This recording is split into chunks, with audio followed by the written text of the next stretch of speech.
Oi, pessoal. Bom dia, boa tarde ou boa noite. Não sei que horas vocês vão estar assistindo. Somos acadêmicos de Medicina Veterinária do IFAM e vamos falar um pouco sobre educação em saúde da toxoplasmose. Vamos falar sobre a toxoplasmose ou doença do gato, como é conhecida popularmente. É causada pelo protozoário Toxoplasma gondii e tem como hospedeiro definitivo os membros da família dos felídeos, pois somente neles o protozoário consegue completar seu ciclo. Essa protozoose está presente no Brasil e em algumas regiões tem alta prevalência, inclusive com surtos recentes, como podemos verificar aqui na manchete do slide. Vigilância Sanitária identifica surtos de toxoplasmose em restaurantes de São Paulo. Isso foi no dia 21 de maio de 2019, ou seja, bem recente. E se sabe que é um desafio, né, descobrir o foco exato de uma infecção da toxoplasmose, pois existem várias formas de se infectar. Contudo, a via oral e a congênita são as principais vias de transmissão dessa enfermidade. Como é uma doença presente com várias formas de infecção sem cura e não possui um tratamento que é 100% eficaz, logo se faz tão necessária a educação em saúde para a prevenção da toxoplasmose. Pois a partir da educação em saúde podemos propagar conhecimentos, proporcionando mudança de hábitos, prevenção de doenças e consequentemente, a promoção da saúde. Logo, tivemos como objetivo geral elaborar um trabalho de educação em saúde com o intuito de propagar conhecimento sobre a toxoplasmose e a sua prevenção, por meio de ações educativas, utilizando como método de abordagem o uso de redes sociais e formulários. E como objetivos específicos, descrever a toxoplasmose, as suas características específicas do agente etiológico, como ciclo de vida, transmissão, manifestações clínicas, diagnóstico, bem como a sua prevenção, a fim de desmistificar alguns pontos em relação à desinformação da doença, transmitindo informações pertinentes e embasadas cientificamente por literatura conhecida.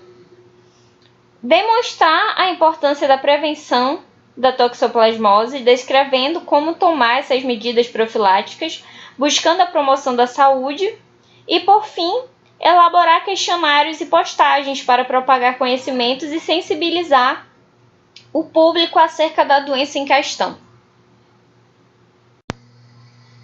Para começar, vamos falar da descrição. Bom, a toxoplasmose é uma zoonose cosmopolita. É uma doença contagiosa que é ocasionada pelo protozoário Toxoplasma gondii. Se caracteriza como uma doença parasitária que acomete aves, mamíferos e répteis e é majoritariamente assintomática. Mas em casos de imunossupressão do hospedeiro, pode ser que alguns sintomas clínicos apareçam, como dor de cabeça e febre, até mesmo sintomas neurológicos.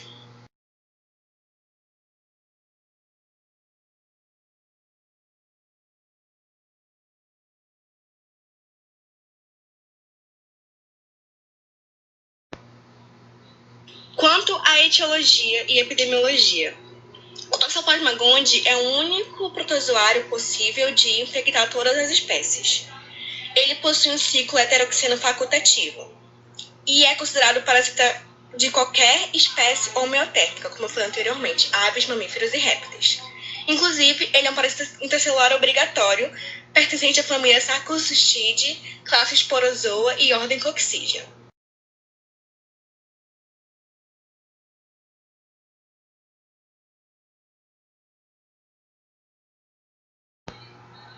Os felídeos no geral, são os únicos hospedeiros definitivos dessa doença. Entre os hospedeiros intermediários, nós temos os animais homeotérmicos, como eu já falei, aves, mamíferos e répteis. Como eu também já falei, é uma doença cosmopolita, ou seja, tem em várias partes do mundo, principalmente em locais com muita presença de felídeos. Apesar da probabilidade alta de contração da doença, ela apresenta baixo risco de desenvolvimento de sintomas. E um estudo diz que ela é mais prevalente em regiões de baixa altitude e clima quente.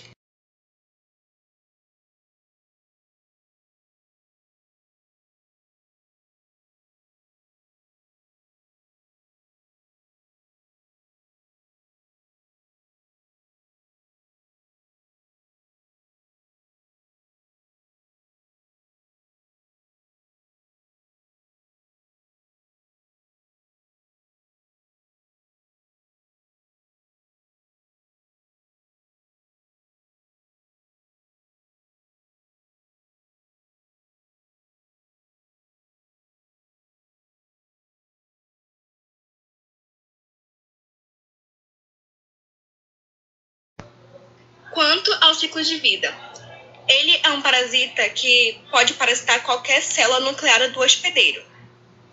E ele se multiplica de maneira sexuada no citoplasma do núcleo. A infecção acontece com a ingestão de oocistos, e esses oocistos eles vão liberar esporozoítos. Os esporozoítos penetram o tecido intestinal e se multiplicam em taquizoítos. Esses taquizoítos eles vão se multiplicar em células intestinais e linfonodos principalmente. Quando o hospedeiro desenvolve imunidade, a multiplicação cessa e se formam cistos. Esses cistos eles podem ficar latentes no organismo por muito tempo. E esses cistos latentes eles contêm uma forma chamada bradizoídos, que é uma forma do toxoplasma de multiplicação lenta. O ciclo da toxoplasmose se inicia quando os cistos são liberados nas fezes dos felídeos.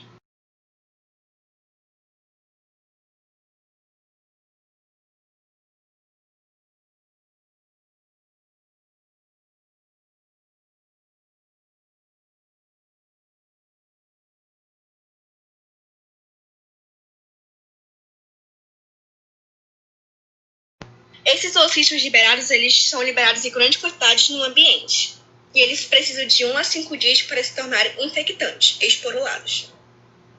Os felídeos se reinfectam quando eles ingerem oocistos esporulados, esses oocistos que ficaram no ambiente. Inclusive, os felinos eles conseguem eliminar oocistos por até 20 dias. Esses oocistos eles são extremamente resistentes ao ambiente. Podem infectar terra, água, areia de caixa de areia, entre outras superfícies, e assim os hospedeiros intermediários são infectados. Os taquizoítos eles infectam principalmente o sistema vascular, atingindo os outros órgãos, mas eles têm preferência por células do sistema nervoso central, músculos esqueléticos, miocárdio e olhos.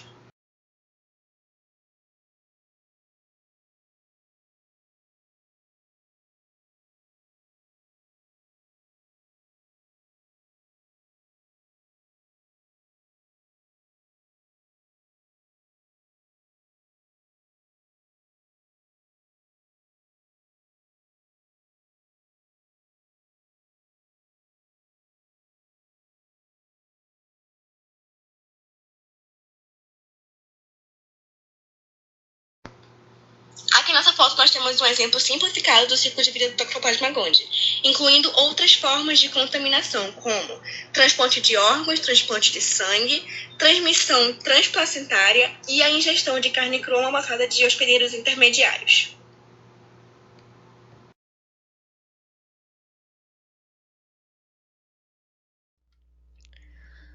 Olá, meu nome é Carolina Vilhena e eu vou estar falando um pouco sobre a transmissão e os sinais clínicos mais comuns referentes à toxoplasmose.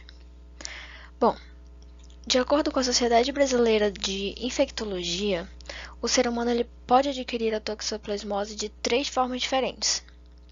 Essas 3 formas são a ingestão de oocistos do solo, areia ou latas de lixo que estejam contaminadas com fezes de felídeos parasitados.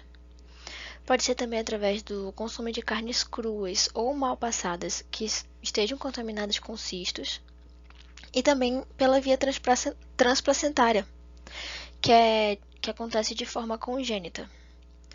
No ser humano, os parasitas eles também formam cistos teciduais, principalmente em músculo esquelético, miocárdio, cérebro e olhos.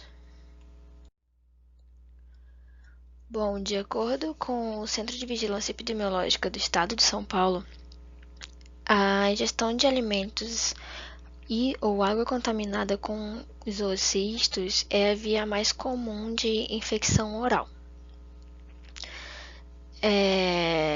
Também podendo ser adquirida através do consumo de carne crua ou mal cozida, que contém os cistos teciduais, como eu falei anteriormente.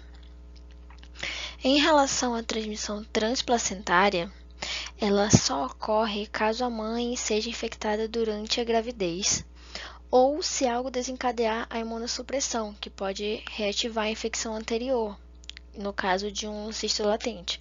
Se a mãe foi infectada antes, mas ela tinha uma imunidade boa e durante a gravidez essa imunidade caiu e esse cisto latente pôde ser ativado. É muito comum nós vermos um medo, digamos até que exagerado, por parte de gestantes no que se diz a toxoplasmose. Quando tem um gato na casa, as pessoas ficam com medo e acabam até por se desfazer do animal ou impedir que a gestante fique perto do animal por medo de contrair toxoplasmose, o que não é verdade, não é assim que acontece. Essa forma de transmissão ela é raríssima, principalmente entre mães que são imunocompetentes, que têm um histórico de infecção por Toxoplasma gondii, que através de estudos é muito frequente essa contaminação no ser humano. Só que a questão, eu vou falar mais adiante, a questão é que o ser humano ele quase não apresenta sinais clínicos, porque a gente se recupera muito rápido. E também um outro detalhe a ser citado é que, segundo o manual MSD, a transmissão ela também pode ocorrer através de transfusão de sangue total ou de leucócitos e até mesmo por transplante de órgãos. Agora sim, falando sobre as manifestações clínicas da toxoplasmose. Como eu falei anteriormente, a infecção no homem rígido e mulheres que não estejam grávidas, ela não representa grandes riscos de doença, porque os sintomas eles são muito parecidos com um estado gripal, que é sendo comum uma febre, dor de cabeça, dor muscular, mas que se cura espontaneamente e é num curto espaço de tempo. Então, às vezes a pessoa contrai a toxoplasmose e nem percebe, acha que é só uma gripe normal. A grande questão está no grupo de indivíduos imunossuprimidos, como por exemplo pessoas com HIV positivo ou pessoas que têm uma doença debilitante. Essas pessoas sim, elas podem sofrer danos maiores, que incluem cegueira e lesões cerebrais. Em casos extremos, podendo evoluir até para a morte. De acordo com a Secretaria de Estado de Saúde de São Paulo, a toxoplasmose ela é geralmente assintomática. Como eu falei antes, podendo causar febre, linfadenopatia, linfocitose, dores musculares, que podem ficar durante alguns dias, algumas semanas, mas que normalmente a gente não vai perceber como se tratando de algo como a toxoplasmose. A pessoa vai pensar que é só uma gripe normal mesmo.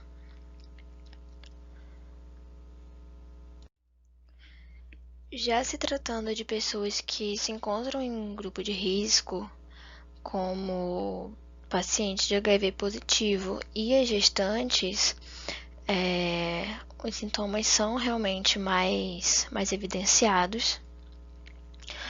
E como, por exemplo, nas gestantes, quando ocorre uma transmissão transplacentária, pode causar lesões cerebrais no feto, deformidades físicas e até convulsões desde o nascimento. Há relatos também de toxoplasmose ocular. Essa toxoplasmose ocular ela é dividida em retinite aguda e retinite crônica.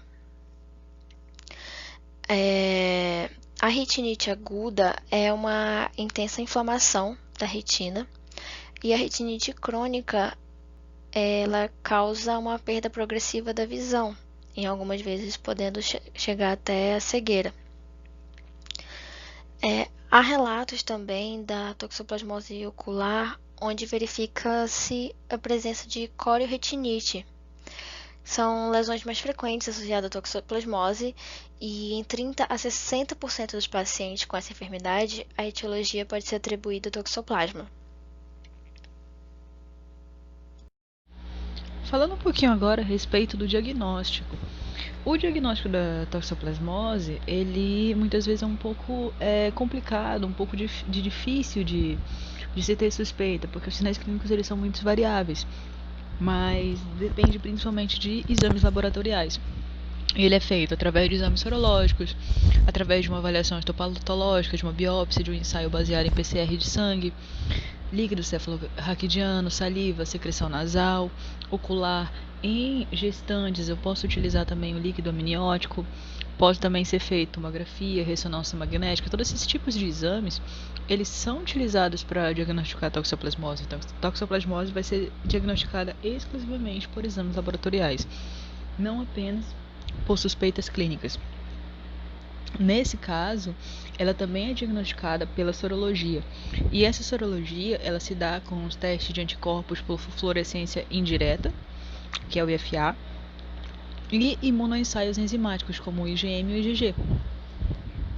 O IgM e o IgG também é utilizado, o resultado comparativo dos títulos também vão auxiliar na diferenciação da fase da infecção, em que fase que eu estou, né? Então, a detecção desses corpos das imunoglobulinas específicas, elas vão diagnosticar a toxoplasmose. Falando um pouquinho agora a respeito da prevenção e do controle, a prevenção e o controle ela é voltada principalmente também à educação com os donos do gato, a educação com o animal, né, envolver medidas aí que sejam destinadas a reduzir a incidência da infecção desses felinos, a eliminação do oocisto no ambiente. Essa eliminação ela pode ser feita melhorando a qualidade da alimentação do animal.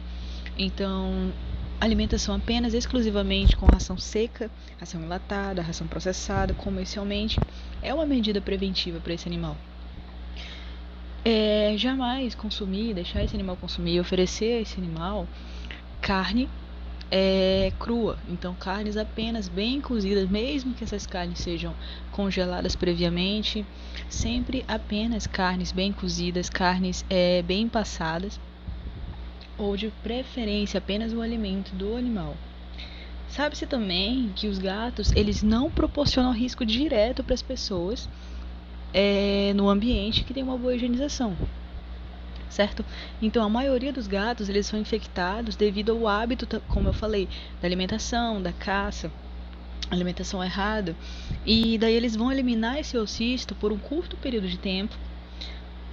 Então, por conta desse curto período de tempo que o animal vai estar eliminando os dejetos no ambiente, uma prevenção da contaminação dos proprietários de gatos é tomar medidas de higiene regular, trocar sempre a caixa de areia diariamente, jamais deixar acumular aquele material, não da carne crua. As medidas preventivas, elas giram bastante em torno da higienização do gato, das medidas de higiene, da alimentação desse animal e principalmente das medidas de higiene com o dono. Eu vou falar um pouquinho agora sobre os materiais e métodos, que é basicamente as ferramentas e a metodologia que nós utilizamos para a realização desse trabalho, para esse projeto ganhar vida.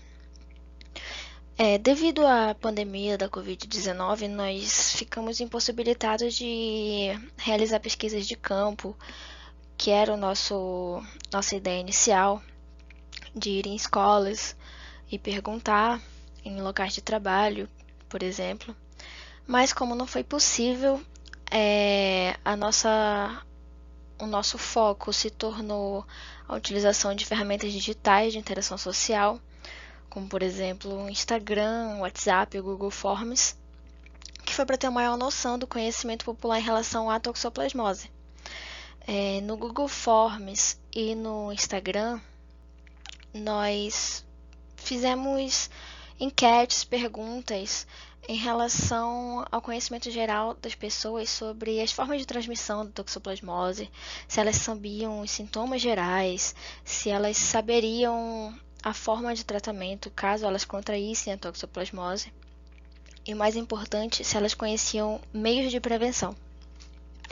Lembrando que essa pesquisa foi de ordem qualitativa quanto à informação popular e o WhatsApp ele foi utilizado em geral para divulgação do nosso trabalho, para guiar as pessoas até os formulários do Google que nós fizemos e também para a conta no Instagram. Os questionários através da plataforma do Google Forms, nós podemos determinar com maior precisão o estado de origem de cada participante, bem como o seu nível de conhecimento em relação à toxoplasmose. E tanto o questionário quanto a conta no Instagram, eles ficaram ativos por 2 semanas, que foi do dia 13 de maio de 2020 até o dia 26 de maio de 2020. Utilizados mesmo para a interação dos participantes na pesquisa e as postagens com conteúdo educativo. E quando terminou esse período, nós realizamos a contabilização das respostas e elaboração dos resultados finais. Falando agora de resultados e discussão. Nossa pesquisa ficou ao ar por 2 semanas. E foi feito um questionário no formulários Google, onde foram realizadas 15 perguntas, sendo 14 objetivas e uma dissertativa. E todas tiveram caráter obrigatório. Ao total das 2 semanas, foram contabilizadas 415 respostas. Quanto ao perfil do Instagram, nós fizemos 11 postagens educativas e, no último dia de postagem, um questionário objetivo no setor Stories. Aqui nas fotos nós podemos ver a logo que criamos para o nosso projeto.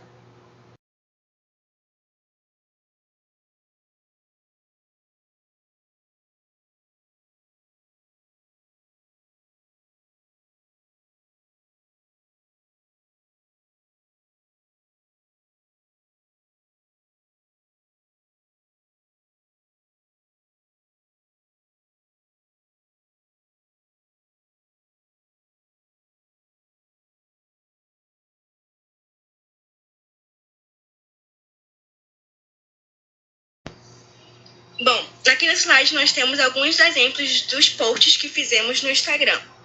Algumas dicas e algumas informações importantes que todos deveriam saber sobre a toxoplasmose.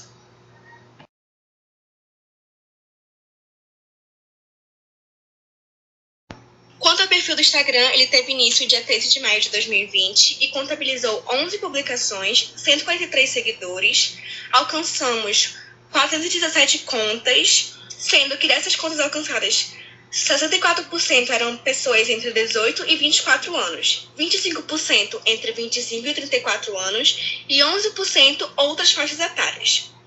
Dessas contas alcançadas, 79% eram mulheres e 21% eram homens. E desses, 84% eram de residentes de Manaus.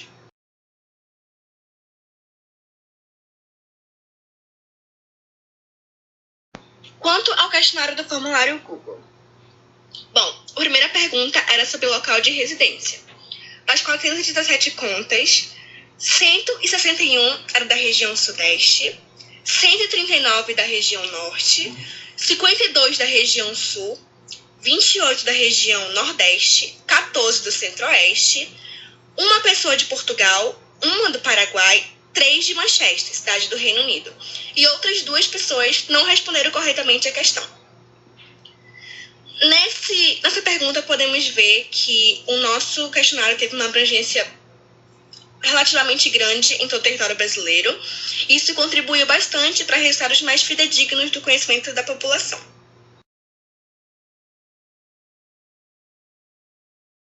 Faixa etária.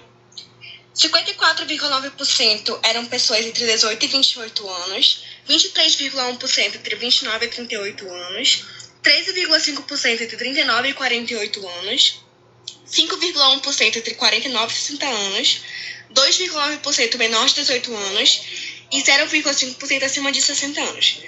Nesse gráfico, nós podemos ver que a maioria das pessoas que responderam a nossa questionário eram pessoas jovens, que são formadores de opinião e que futuramente vão formar suas famílias. O que isso pode nos dizer que alguns riscos de transmissão transplantária pode ser que diminuam no futuro.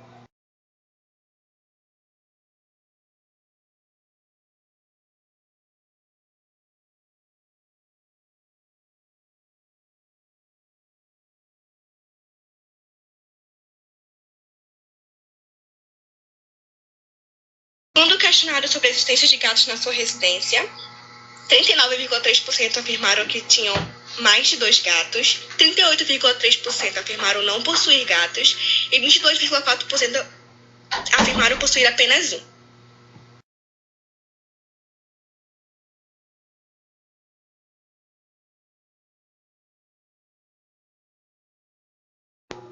Quanto à frequência de troca de areia, 38,3 pessoas afirmaram que não tinham gatos, 22,7 pessoas afirmaram trocar uma vez por semana, 20,2 pessoas afirmaram trocar todos os dias, 9,9% afirmaram trocar 2 vezes por semana, 7,5% afirmaram trocar apenas 3 vezes por semana, e 1,4% não sabiam que a areia tinha que ser trocada.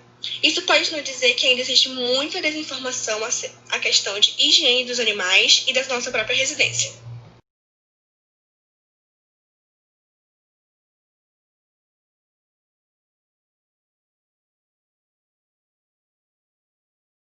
No questionário sobre gatos que saem da residência, 38,1% afirmaram que não possuem gatos, 35,7% afirmaram que o gato só fica em casa, 13,3% afirmaram que o gato sempre sai e 13% afirmaram que saem mais raramente. Isso pode nos dizer que ainda é muito comum a criação de gatos que têm acesso à rua, que pode acarretar, trazer doenças para dentro de casa ou o animal se contaminar na rua.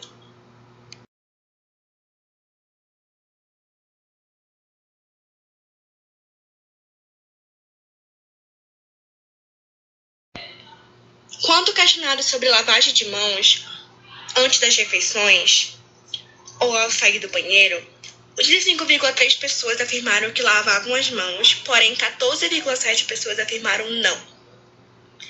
Apesar de ser um número relativamente pequeno, ainda é considerável o número de pessoas que não mantêm esse hábito simples de higiene, o que pode acarretar não somente toxoplasmose, mas outras doenças também. Quando questionado sobre a higienização das mãos antes de preparar alimentos, 48,2% das pessoas afirmaram que lavam apenas com água, 41,2% afirmaram lavar com água e sabão e 10,6% de outras formas. O que pode nos dizer é que muitas pessoas ainda acreditam que lavar a mão apenas com água é capaz de matar bactérias e germes.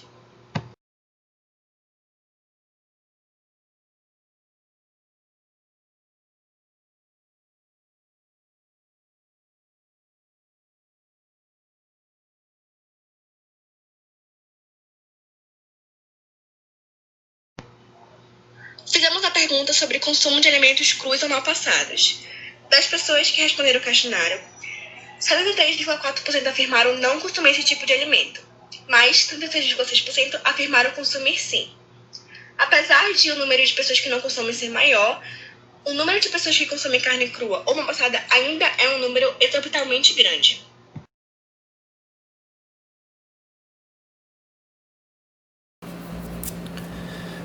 Perguntou-se se sabiam dizer o que é a toxoplasmose. Dentre as pessoas entrevistadas, 43,6% afirmaram saber pouca coisa sobre, 36,6% afirmaram saber muitas informações, 13,3% não sabem o que é e 6,5% não sabem o que é a toxoplasmose. Essa questão evidencia a importância da criação e divulgação de material informativo, pois torna-se claro o desconhecimento sobre a enfermidade por boa parte da população.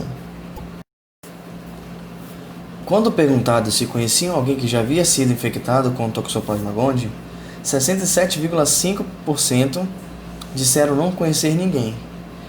18,3% afirmaram conhecer apenas uma pessoa, 10,8% afirmaram conhecer mais de uma pessoa e 3,4% já haviam contraído a toxoplasmose. Perguntou-se se conheciam alguém que havia abandonado um gato de estimação por medo de se infectar com o parasito. Das 415 pessoas entrevistadas, 74,9% disseram não conhecer, 25,1% afirmaram conhecer e nenhum participante do estudo assinalou a opção "eu já fiz isso". Em seguida, perguntou-se se essas pessoas que abandonaram gatos domésticos estavam ou conviviam com grávidas.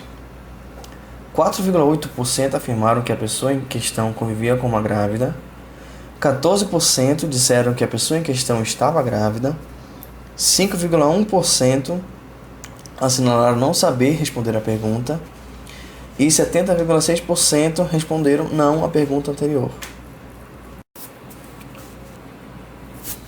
Quando questionados sobre seus conhecimentos acerca das formas de transmissão da toxoplasmose, 46,7% afirmaram conhecer até 3 formas, 28,7% afirmaram conhecer e 24,6% disseram não saber nenhuma forma.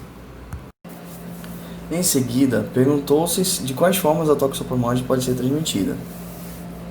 Dos resultados, 63,9% assinalaram a opção todas as opções acima, 13,3% assinalaram o consumo de carnes cruas ou mal passadas, 8,2% nenhuma das opções acima, 7% consumo de frutas e legumes contaminados, 3,4% manipulação de alimentos contaminados, 1% congênita e 0,5% manipulação de utensílios de cozinha contaminados. Novamente é nítida a desinformação acerca do agente pela população, pois todas as tentativas propostas estavam corretas. Quando perguntado sobre o agente causador da toxoplasmose, 63,6% assinalaram a assertiva protozoário, 30,8% a opção bactéria, 4,6% assinalaram vírus e 1% assinalou fungo. Um dia após a finalização das postagens educativas do perfil na plataforma Instagram, dia 27 de maio, foi realizado um questionário na seção Stories da rede social em uso. Foram feitas 7 perguntas em relação ao conteúdo postado durante as 2 semanas.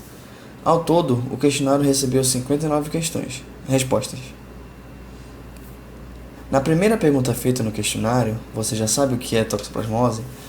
Das 59 respostas, 71,2% votaram na opção sim e 28,8% votaram na opção não.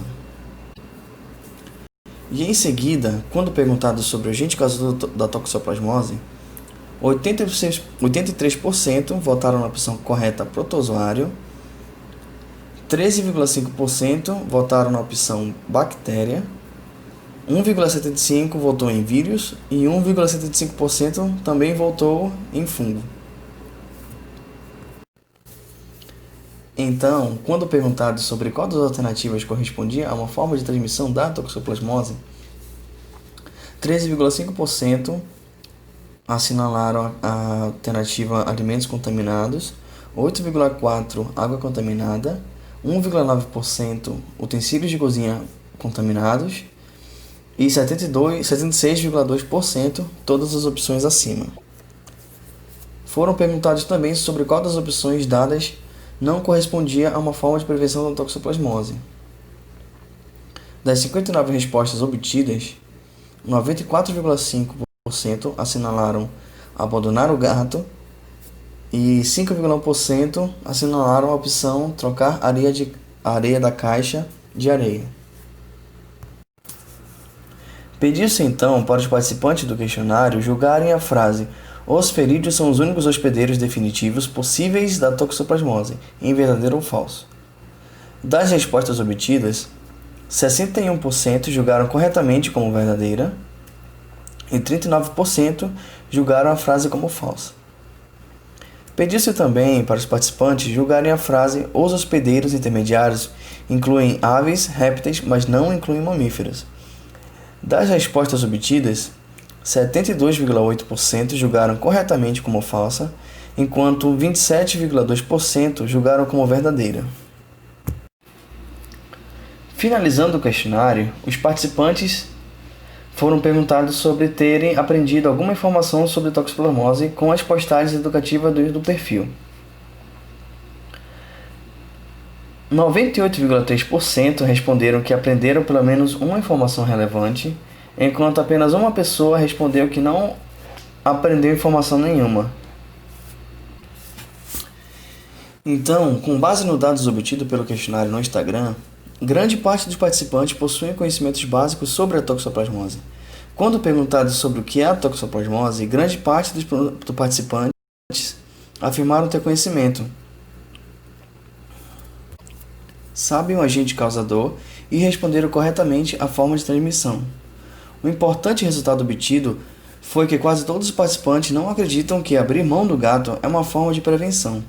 Sendo um público jovem e com acesso habitual às redes sociais, a transmissão de informações por meio de postagens torna-se uma forma fácil e rápida, abrangendo uma grande parcela de pessoas, sendo ela uma ferramenta acessível de conhecimento. Com estes resultados, é possível reconhecer que as pessoas não têm um real conhecimento sobre a toxoplasmose, que na verdade não vem apenas das fezes dos gatos, pois a doença se manifesta na maioria das vezes por meio de outros fatores, como alimentos mal preparados ou mal higienizados. Assim, vê-se a necessidade de divulgação do conhecimento acerca da doença, da forma de transmissão, assim como conscientização sobre a real forma de como a doença pode ser manifestada. Tendo em vista esse aspecto, este estudo buscou não apenas levantar dados, mas também conscientizar a população sobre a toxoplasmose por meio das redes sociais aqui mencionadas.